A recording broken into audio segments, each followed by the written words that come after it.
there's a Stonewheel Group that I've started, and I started with STL Pareto back in Q4 of 2019, and now here with Stonewheel Group up in Q2, Q3 of 2020. So in less than 12 months time, I've started my first two companies. This is a pretty epic point in my life, if I do say so myself. Wanted to talk a little bit about that rate of $300 per hour. Basically, what are some of the activities I do that actually deserve that much money? And it's not just for coaching. My coaching program is exclusive. It's extraordinarily exclusive. You can't just get in. You've got to apply. There's an interview process.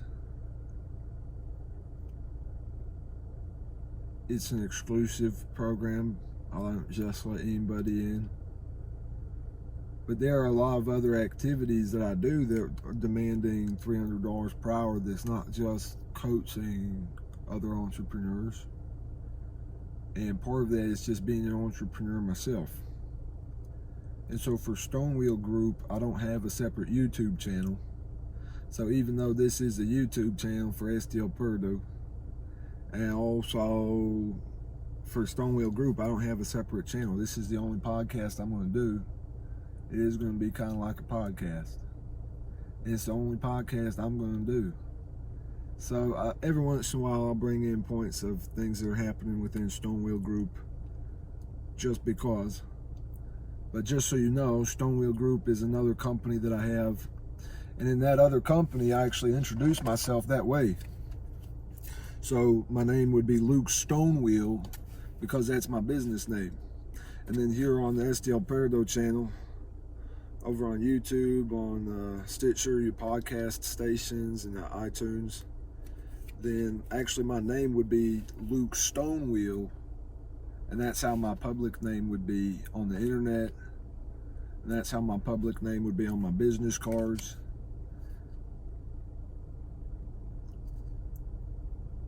Luke Stonewheel. Now, Stonewheel Group LLC, which is my second company, that is a real estate investment company. Like I said, there's a guy I used to, actually about 3 years ago, he was a good friend of mine.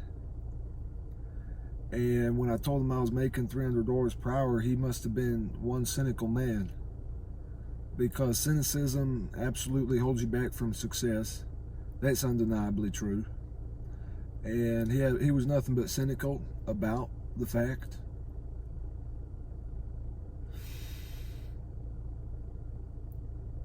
Which made me realize that his cynicism is the reason he's not making $300 per hour, and I am. Has to do with his cynicism. Has to do with his disbelief that it's even possible. Somewhere deep down his subconscious, he thinks that it's absolutely unfair. That it's so unfair that he's the ostrich that stuck his head in the sand. He said, it's so unfair that I believe it cannot be done. That a man in his mid-20s can go out and earn $300 per hour.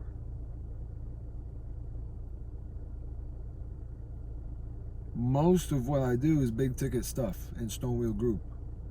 So I may go out and close, one deal.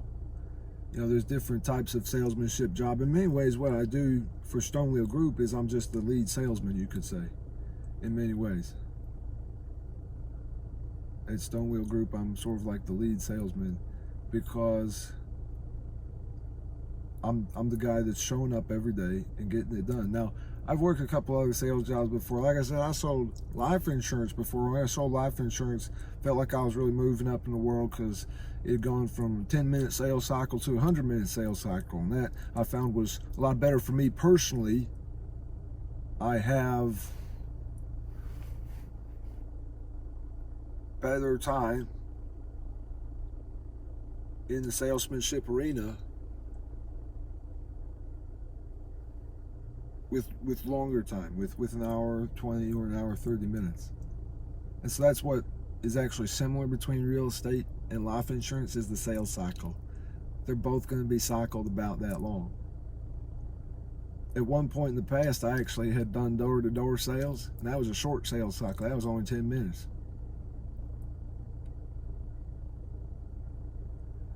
Now, back in life insurance, when I would close one sale, I might make somewhere between $1,000 and $1,200, sometimes $1,500, depending on one sale.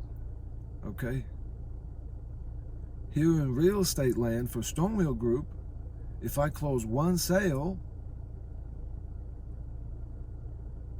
I could make $20,000 or $30,000 on one sale. Just one. So it's 20 or 30 times the earning potential as I had in life insurance. That's why I'm so sure of myself. And I think that some people think that's arrogance, but no, pride is virtue. Virtue is a good thing, you know. Pride is virtuous when it's based on discipline. I'm saying I can demand that much because I'm disciplined.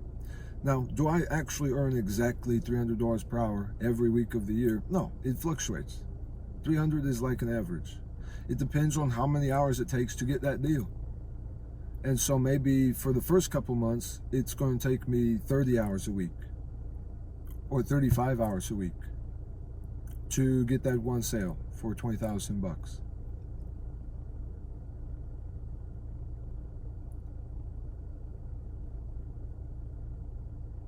But after 2 or 3 months, might only take me 20 hours or 18 hours a week. So that changes my dollar per hour pretty dramatically. I could go from earning $100 an hour to earning $300 an hour or $500 an hour, and even higher from there. It has to do with being able to build systems that are easy to duplicate and delegate in batch orders.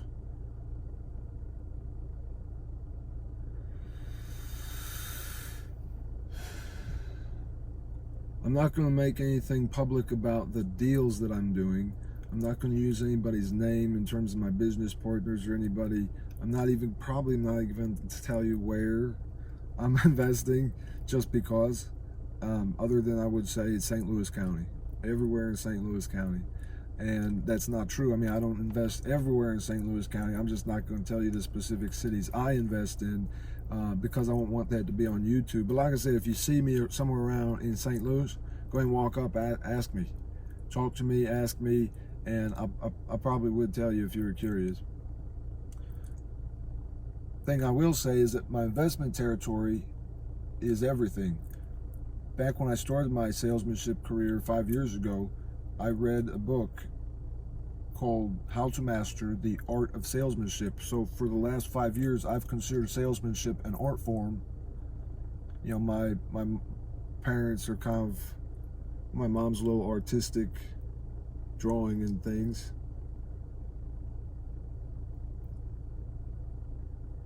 I consider salesmanship art in the way that my dad may consider plumbing art. He used to be a plumber. It can be, you know, there's two types of beauty. There's romantic beauty, which is all about outward appearance, and then there's classical beauty, which is all about underlying form. So the underlying form can be very beautiful. In many ways, that's what I love in Stonewheel. They say that you should choose your business partners the same carefulness and cautiousness that you choose a spouse. That you be very selective and picky, and you don't just choose anybody, you choose somebody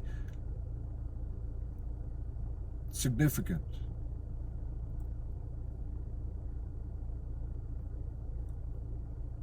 If you choose the wrong business partner,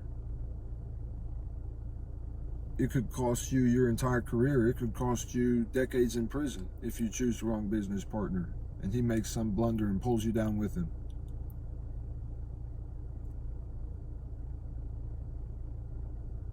Certainly don't want that. So I'm at this phase now with my Napoleon Hill self-guided training. I do self-guided learning, many disciplines, principle, and it's self-guided learning. And one of my paths of study right now through Napoleon Hill is in the formation of a mastermind group.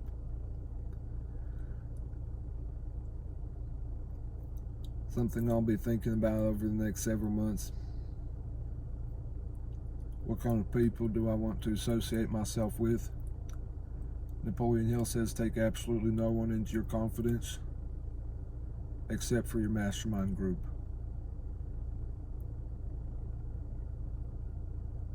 Be very selective in the types of people that you associate yourself with. Be very selective, because if you make friends with lazy people, chances are you'll become lazy.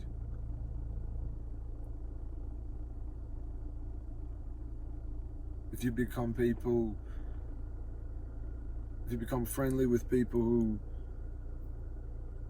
despise the process of learning,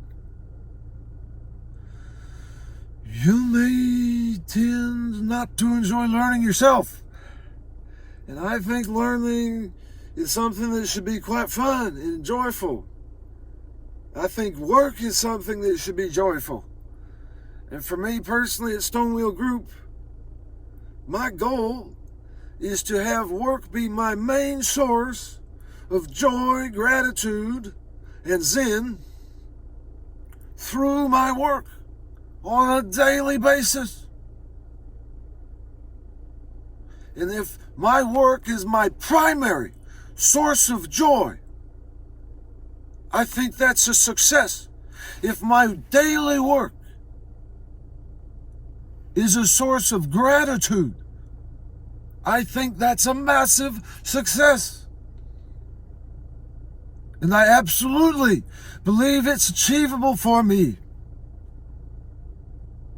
Maybe for my clients, if you're lucky enough to become one, sometime down the road.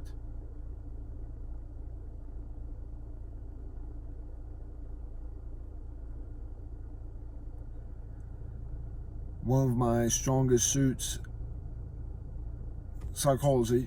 The second, and close second, which is directly, I mean very directly related. Pretty much the same, the first and second are the same ones. When I say copywriting and psychology, my understanding of psychology is one in about 990,000.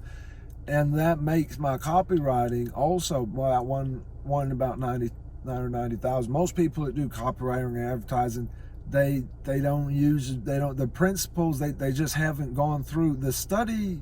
I've gone into this self-guided study. Like I said, I'm in Napoleon Hill study right now. Prior to this, about 2 years ago, I was in the study of copywriting. And I studied a dozen of the best copywriters in all history. I studied the masters and I became a master. I'm still a master. I became a master 2.5 years ago. I'm still master today. Nothing has changed. My copywriting is absolutely phenomenal. And once again, I've got to say thank you, Mom and Dad. My dad was living in the college campus for 1 year. He and my mom decided to let me stay in their basement there.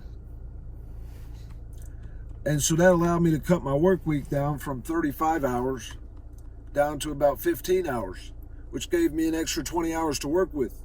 For the 12 months that he was in university, living on campus, I was in my self-guided learning, the principle of many disciplines. And especially one discipline that I dive real deep.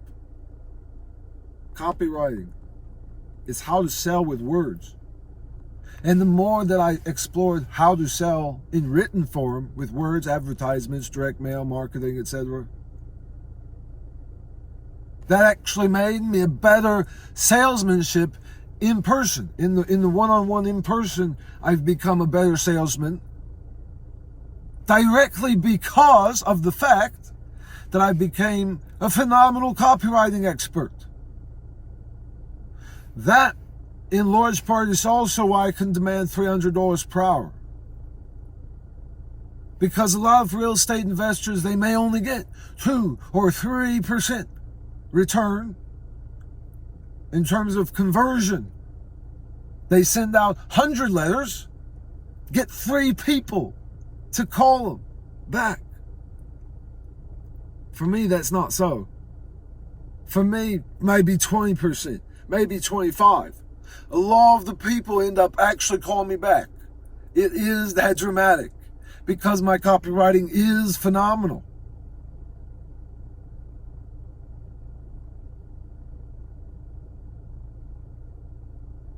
But that's enough about that. My parents are moving here in about a week and a half. I'm moving with them. After this last wholesale, decide to go out about three rehabs at a time, make $100,000. Piece of cake. As I associate myself with the right people, if you're not selective enough, people will hold you down. They will hold you back. So be careful who the heck you associate yourself with. Don't make friends with lazy people or you will be lazy. Don't make friends with undisciplined people or you will be undisciplined. Charlie Munger says, through defining what we don't want, we establish what we do want. He said, if you absolutely want to know how to have a failed life, make yourself absolutely untrustworthy and absolutely unreliable. That's poor Charlie speaking. So that I've taken and applied it to this friendship principle as well. You're the average 5 people you spend most time with. So don't you dare make friends with people that are unreliable or untrustworthy, because that's going to rub off on you. It's just the principle of psychology. It's kind of like osmosis. They will rub off on you like that. Discipline is virtuous, in my opinion.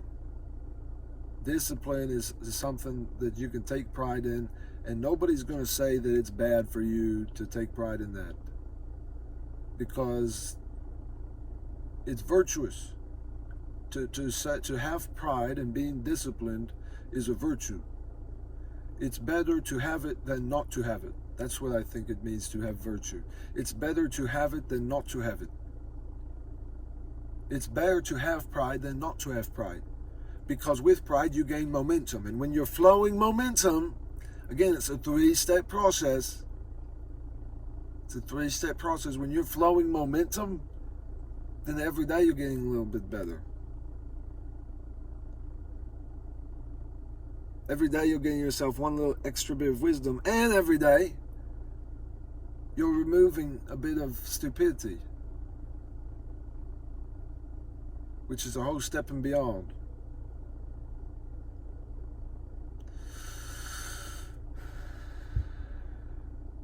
Pride. So I do my best, and then I take pride in doing my best, because in doing my best I know that I'm disciplined, and I know that disciplined people are people that actually make a difference in the lives of others.